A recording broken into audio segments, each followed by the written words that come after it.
want to listen to Episode's comments on this. Yeah, before we even come to this issue. Yeah. So greetings everybody listening. Very good back invitation. But truth be told, I don't know who the artist is. I had to find out yesterday when I was listening to you. Hey. Yeah. But you are the free, I don't know. No, correct. You don't know Fantana. I don't know it. When we were playing the song, I even asked you something. Yeah, he asked. Because I thought it was one of Ebony's songs because it sounded like a younger Ebony, like a weaker Ebony. But then I had to find out who the person is, and I think I've met her once, but I didn't know. Please, can your mic come up a little bit? I didn't know who the person was. So all this, I didn't know about Fantana. No. The noise, the cooking, and blah blah blah. You haven't seen a new fine girl. Some of us, I'm not too much into that kind of stuff. I actually spend time doing my craft more. And you'll be amazed. I hardly even listen to dancehall songs when I'm home. You get it? Because I feel like that one is already around me. I need to actually learn more to widen the scope as an artist. So I don't really pay attention to some of these things. So now you know her. Yeah, I know her. Okay, now the act. I didn't even know. Her song is a dancehall song, yeah? I think so. I mean that. Okay.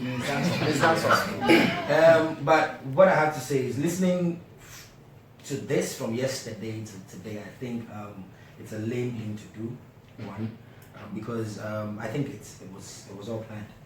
That's why I'll take it from. Showbiz. Yes. That's looking at the kind of girl she is. Because I even had to go even check some of her previous stuff, and based on what Arnold said, I think it's wise enough. She came on stage with dancers, right? Exactly. So if you know that this had happened, it's quite simple to say, Charlie Swap, give me one of your legends or something. You get what I mean? Just to cover up. Because they were behind and you were actually in front. Yeah.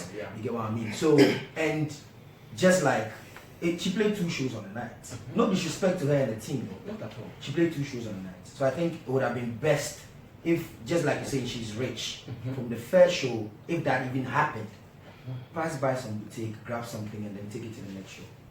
You know what I mean? So yeah, that's what I feel. Okay, so if we find it as showbiz, then we are not going to judge her in any way. Like, let it go. It is part of the business. But Brasson, I think that some of these things actually also don't paint a good picture when it comes to us, because then we end up encouraging bad stuff. Let me put it, encouraging waste rather than focusing on the talents. You get what I mean? Because then Nigeria, other countries are feeding the world with good stuff. Amazing concerts. We need to actually celebrate Wale the whole of the week to next month and then the rest, because hard enough. It was, I think Whiskey also had a concert that day, and it was trending all over. But yet still, we need to celebrate others. So why would some of these news actually headline when we have to celebrate the main cause of what we do? You get what I mean? So to me, I think it's high time we actually pay attention to some of these things. We actually waste time giving all hype to some of these things. That there are so many artists out there who would even need this little time to actually, express their talent and then let them get it. So yeah, big up Fantana. All right, thank you so much.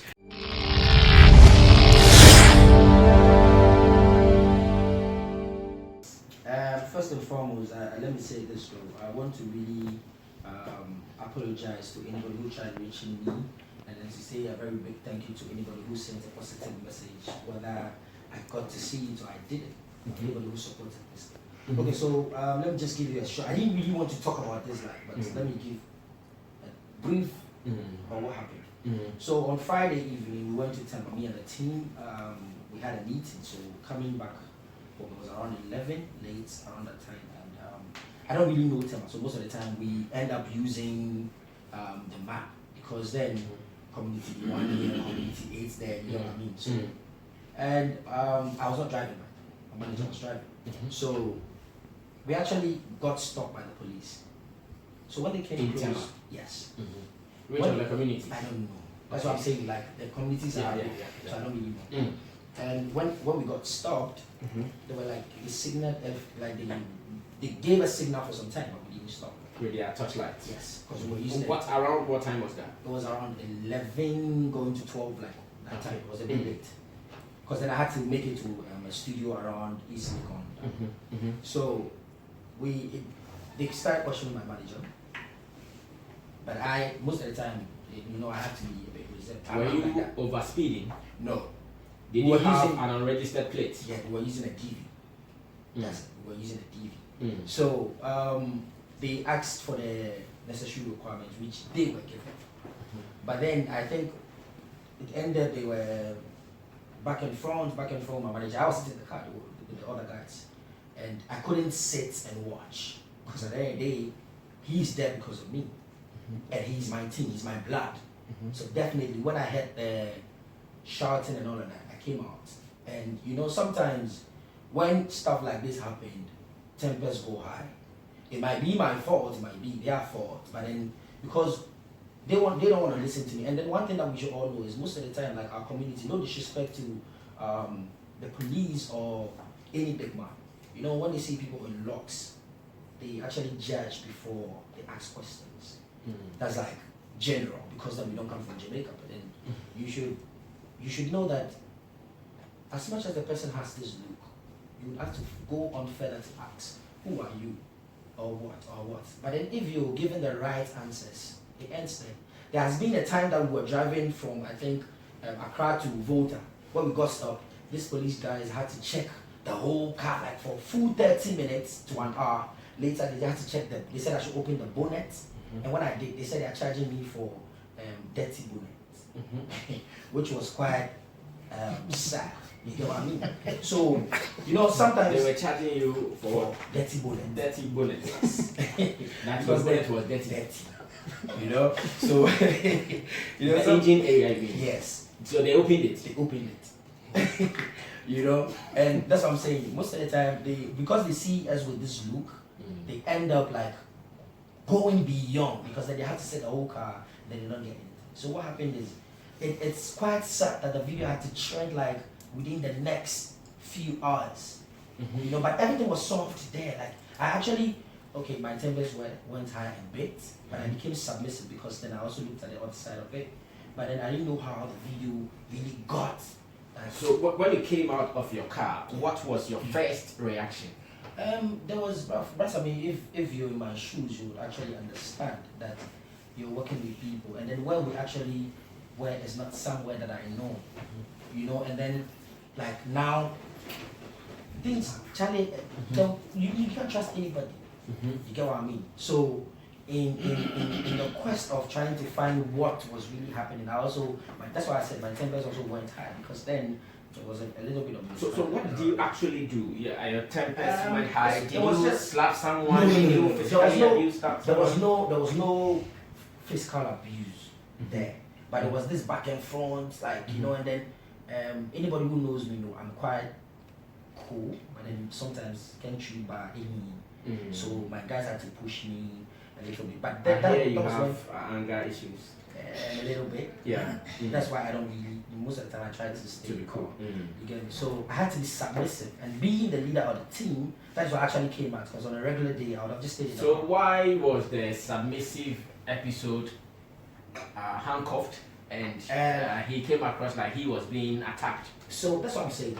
It's not as if there was any fight or anything. Now, when I came out of the car and then I was trying to solve, that's what I'm saying, that we are all, most of my team guys are in logs and all that. So that kind of mishandling was a bit there. And when I got inside, to me too, my heart calmed, because then I couldn't understand why we had everything checked, and then like there was a little bit of delay. So why were you handcuffed? Because I know these days the police are even soft on DV plates. I know it wasn't to about the best of my knowledge. I think I've used a DV plate for the past almost some 6 months. So that's what I'm saying. We were a bit wrong too, because then I know DV plates uses 2 people. Like even Sometimes. these days they are soft on DV but plates. it's not everybody. You get what I mean?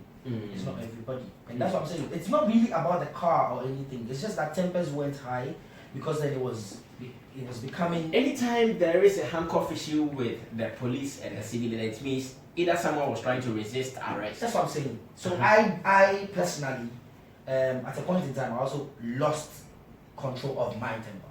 You get what I mean? You were scattering things? Not really, but then I got pissed. I really got pissed. So to the extent that the people who got out of the car first, they were not handcuffed, but the person who came out of the car last was handcuffed. The thing is, just like I'm saying, these people around me, or if I see somebody beating a fan, Epixode fan, I can't stand and watch. You get what I mean? If somebody is even imagine me performing, somebody's trying to push an Epixode fan, the person is there because of me. And these people are, as much as they're working for me, they are alive at that moment. It didn't mean my day, because then we all moved out in the name of the brand Epixode. Yeah. You know what I mean? So that made me actually come out to react. You get what I mean? And that's so what I'm saying. are you admitting that you did something wrong by overreacting?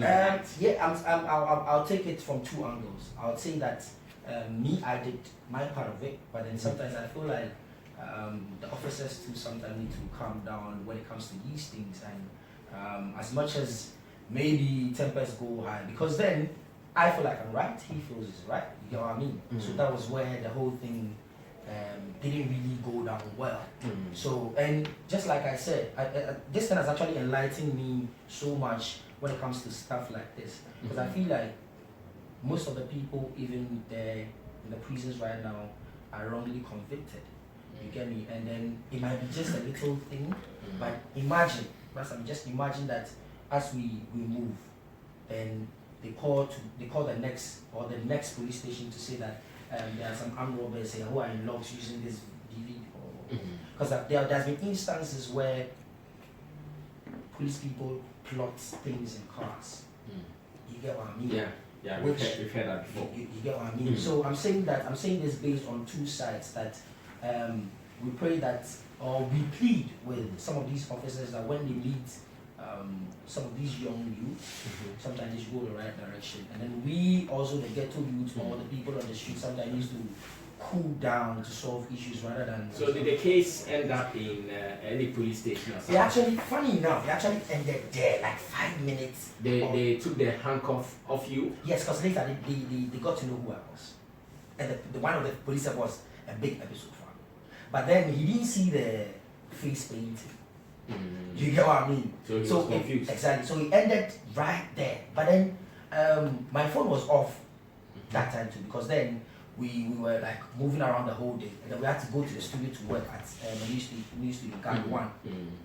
So when I got home, we got home around 3-4, and we just all passed out. So I didn't really touch my phone till like the next. You mean you slept? Yes. So like the next, like, it wasn't really midday, but then I know pack a crack. It wasn't really. My phone was buzzed. My dad didn't call. My mom called from London and everything. Like, this is what's happening. Like, so you don't have an idea of who recorded the incident? No. Was it any of your team members? No, I think it was a fan. Because it actually happened around a filling station though. So I think the person was, I don't know if the person was buying fuel and then he saw what happened. So when I even watched the video and I said, the episode that. So the person said wasn't really sure. You know, at the early stages, I wanted to actually cover up and say, no, it's not me. Because the person really wasn't sure. People can look like me.